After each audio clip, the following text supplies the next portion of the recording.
And welcome back to Monster Minis. Today's project is a Warhammer 40k Imperial Fist Ballistus Dreadnought. I haven't worked on a 40k Dreadnought since the old days of metal Space Marine Dreadnoughts. So I was really excited to get my hands on this. The kit was really easy to assemble, quality components, nice casts.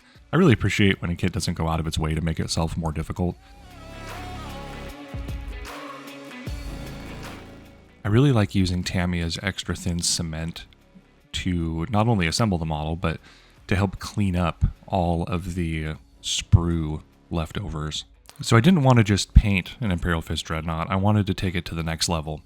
And the Lascannon on this Ballistus Dreadnought was a great opportunity to do that with an LED lighting project. So I'm going to drill out the Lascannon barrels, which is where the LED filaments will be mounted. I started with a pilot hole using the pin vise, and then came back with my cordless drill. For the ASMR fans out there, I present to you a spinning plastic on the drill bit. Should be quite satisfying.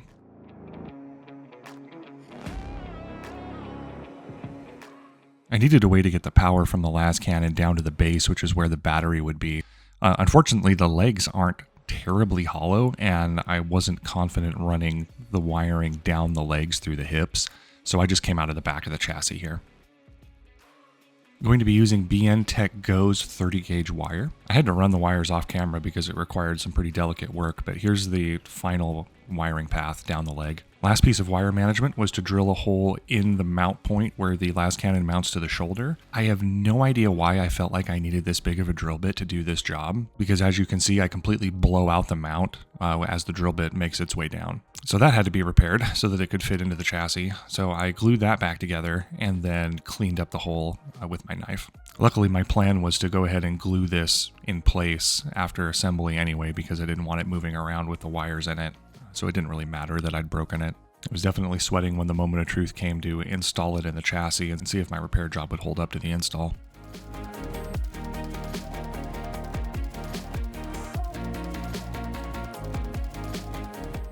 So I got out some green stuff, filled the hole in the back, and then started to cover the wire run down the leg.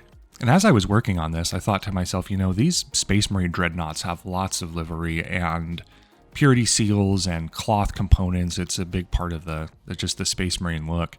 And I thought, how cool would this be to just go ahead and sculpt a big cloth hanging off this Dreadnought's leg that was important to its driver at some point. It's totally on brand for Space Marines, having all kinds of robes and cloths hanging off of them to cover the most obvious piece where the wires run up the leg.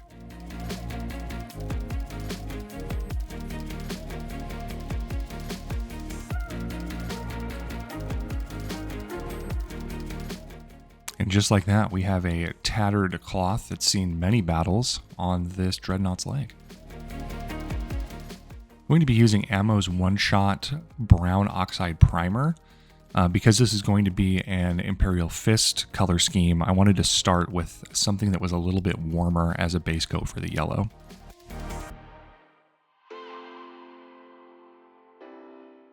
Happy Easter, I got you a milk chocolate Dreadnought. For the color scheme on this, I wanted to start with Dunkelgelb Dark base, and then move it up with this Russian yellow, and then move it up to the next level with this Model Air little brighter yellow, RLM yellow, and then finish it up with Ammo's primary yellow to highlight it to the top. And then I got some Imperial Fist contrast paint, as always using Vallejo's Airbrush Flow Improver. I chose Imperial Fist because I wanted to challenge myself with this project. I think yellow is one of the hardest colors to paint.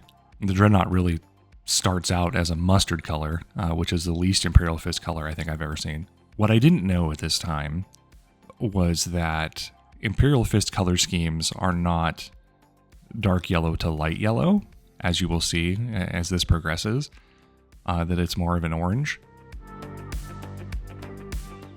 Night Shift actually released his Imperial Fist Land Raider video while I was working on this, and I thought it was really funny that he had the same idea I had and wanted to do an Imperial Fist Warhammer model. Link to his video will be in the description.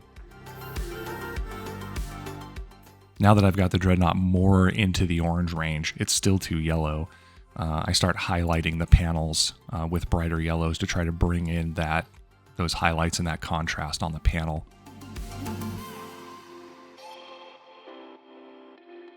I still didn't have the color where I wanted it, so I decided to just go ahead and spray some contrast paint through the airbrush and see if I could get the temperature to convert over to the orange range.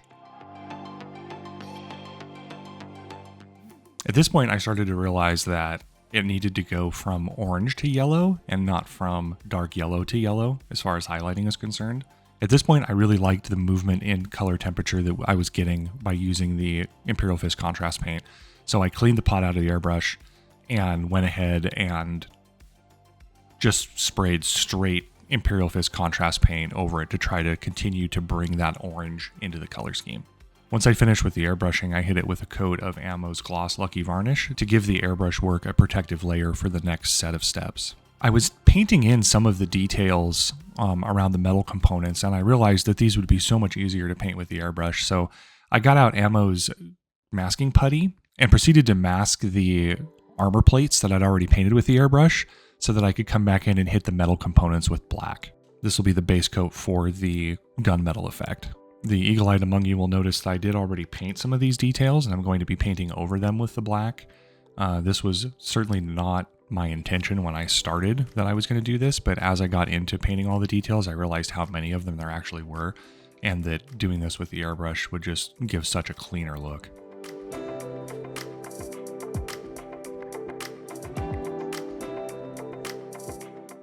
And once everything was painted, I peeled off the masking putty to reveal the nice black metal components.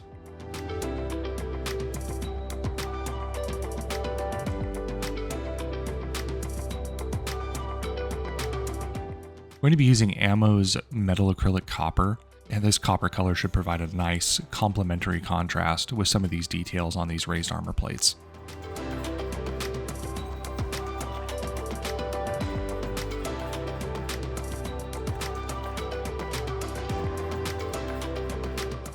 I'm going to be using Ammo's Dio dry brush paint in gunmetal to dry brush all of these metal components that I base coated in black. I really like how this stuff creates a true gunmetal look if you dry brush it in here over black. I really like how it looks.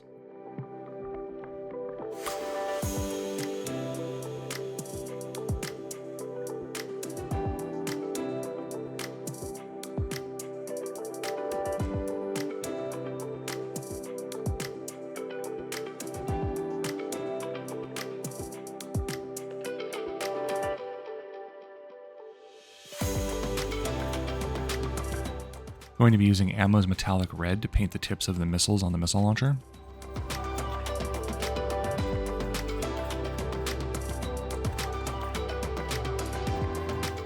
Used Ammo's Metallic Steel for a lot of the metal highlight colors, the machine gun barrels, little trim pieces. At this point, I still wasn't happy with the color. I still didn't feel like I had the Imperial Fist color scheme dialed in. So to continue to push the color a little bit further, I got out my Ammo oil brushers. I'm going to be using the colors Rust, Ochre, Yellow, and Sunny Flesh to try to build this modulation on these panels. I'm using these almost like a dot filter, except I want to go with the darker colors at the bottom of the panels, working up to the brightest colors at the top. And then let this sit on the model for a little bit, let these dry just a little bit, and then come back in with a brush dampened with odorless thinner and blend all of these colors from the bottoms of these components all the way up, with the goal being to have a more of a richer, darker orange at the bottom of the panel, working all the way up to a nice bright yellow at the top. I ended up doing this several times because I was really happy with how it worked out. Go ahead and do this, blend it, let it dry, and then come back in and do another one, pushing the color where I really wanted it. Let that dry and blend it again. And here you can start to see this really beautiful color gradient start to form on these forward panels where they really are this rich orange at the bottom, and then they work their way up to this bright yellow at the top, culminating in a really bright yellow edge highlight. I knew going into this project that painting a yellow model was going to be challenging because yellow always is, but I certainly didn't expect that I would go through this many iterations of airbrush color changes and then still come back with the oil paints and work on building these modulations and gradients on these panels to try to get them where I felt like they needed to be. I had an image in my head of what this model was going to look like, and I just kept using these different techniques to get it to where what I had in front of me matched what was in my mind. I'm going to be using Ammo's Rot Bron for the chipping. This is a great chipping color for any model that you're going to chip, but I really like how it worked against the yellow and the orange. Now it's time for decals. Going to be using Ammo's Ultra Decal Set and Ultra Decal Fix. The step 1 goes on the model underneath the decal, and then after the decal's dry, you come back in with the step 2, which will soften the decal and really let it sit down into the textures of the model. I felt like the decal sheet for this Dreadnought was amazing. The decals are really high quality. They look really cool. I like that there's enough decals to do different Space Marine chapters and make it look really cool. I ended up putting a lot of decals on this model because they were really neat.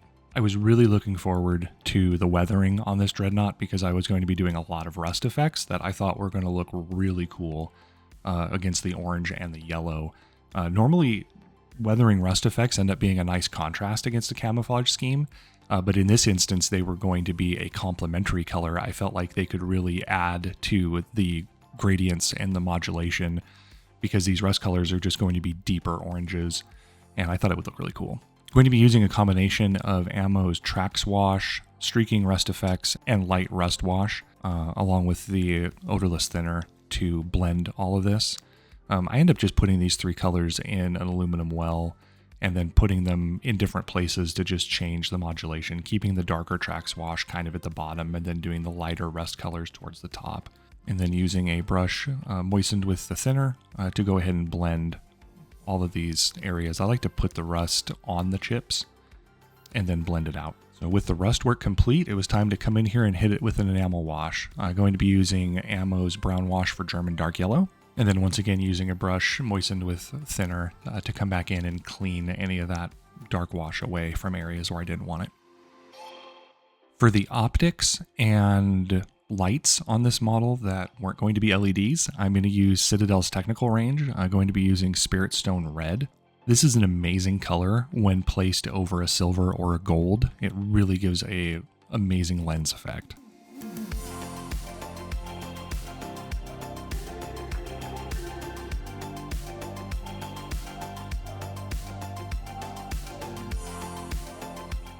Going to be using Ammo's Metallic Gold to highlight some of the details on the panels. There's a cool trick you can do when you're painting lenses and optics and things that have like a metallic rim around the optic lens. This time I'm using Secret Weapon Miniatures Soft Body Black to just go in and drop a spot of it on top of the lens so that it runs into the recesses, and then dry off your brush, come back, and then just remove the elements you need off the lens. This will end up leaving a shadow around the edges of the lens, which will be a nice contrast between the trim piece. And I think this ends up looking really good.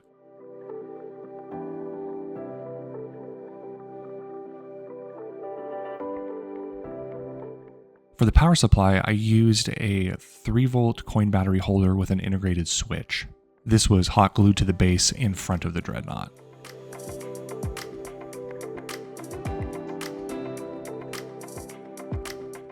To make sure that the LEDs kept their rigidity, I mounted them to brass rods and then threw a clear heat shrink over them so that they would stay on the rod. Once I had the wires run through the barrels, it was time to complete the circuit, hook everything up. While I had certainly tested my circuit a couple times before this step, it was definitely the moment of truth when it was time to turn this thing on. Now, I'm not a Lascannon scientist, and I don't know exactly how these fire when they do, but I figured anything that was firing laser bolts that could penetrate armor probably had a pretty violent effect when it came out of the barrel. So I took some hot glue and just laid in some elements in between the tip of the barrel and the filament that would act like a energy arc as these Lascannon shots came out. I really liked that the hot glue left some strings and some extras off of this blob. I really felt like it looked like a violent energy discharge.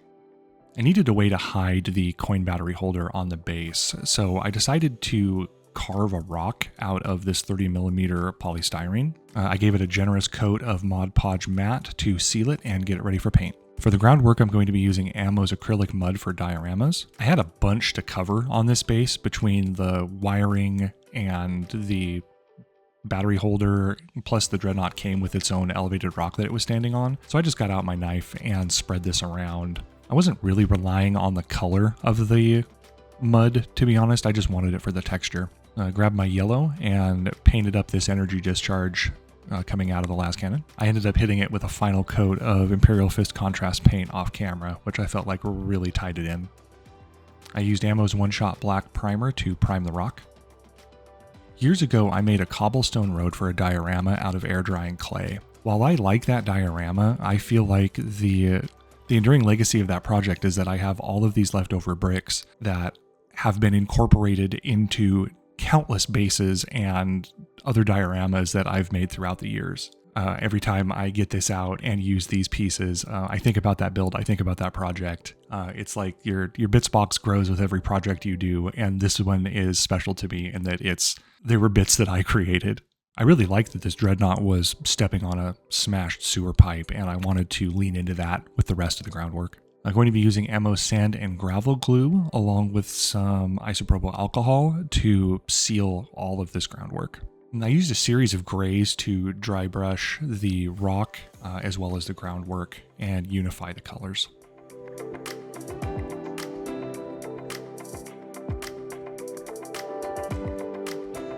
I'm going to be using Secret Weapon Miniatures Heavy Body Black to unify the groundwork. This is an acrylic wash that does a pretty good job running into all of the crevices, but also has enough pigment that it will tint anything that you throw it on. Used Ammo's Dio dry brush paint, light gray, to dry brush the groundwork and give it a nice bright layer.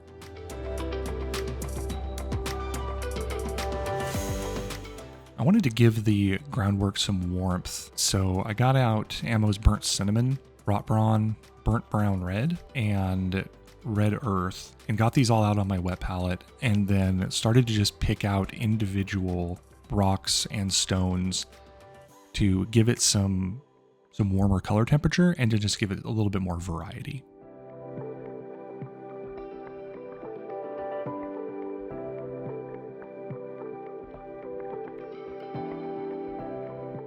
Shout out to P3 Paints, one of my favorite greens of all time, Necrotite Green, I'm going to be using here.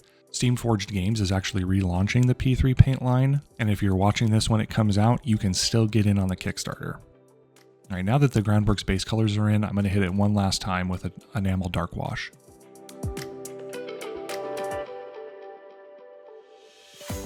I didn't even notice that there were this green vegetation on the rock when I was assembling the model. I'm going to be using Ammo's Nature Effects line, starting with Slimy Grime Dark, to go in and build up a layer of grime around this vegetation and then coming out of the sewer pipe. Then highlighting that with Ammo's Slimy Grime Light. I really like the idea of just hitting this pop of green down here around the sewer pipe to really provide a nice pop of contrast with this orange and yellow model.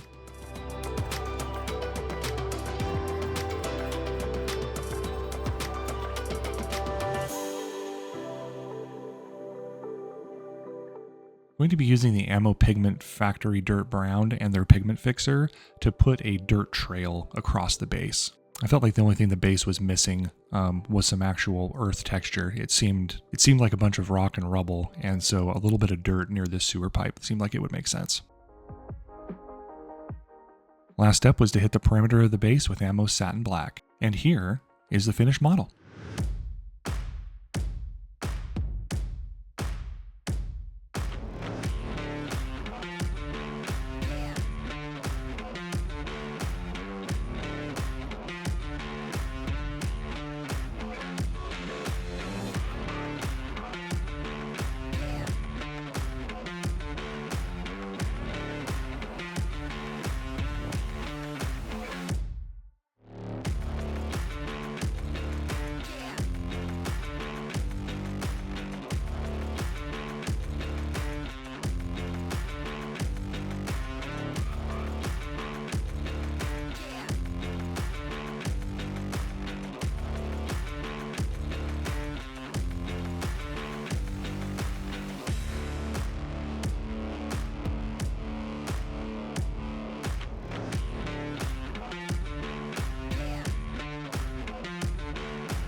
Thank you so much for watching, and I'll see you on the next one.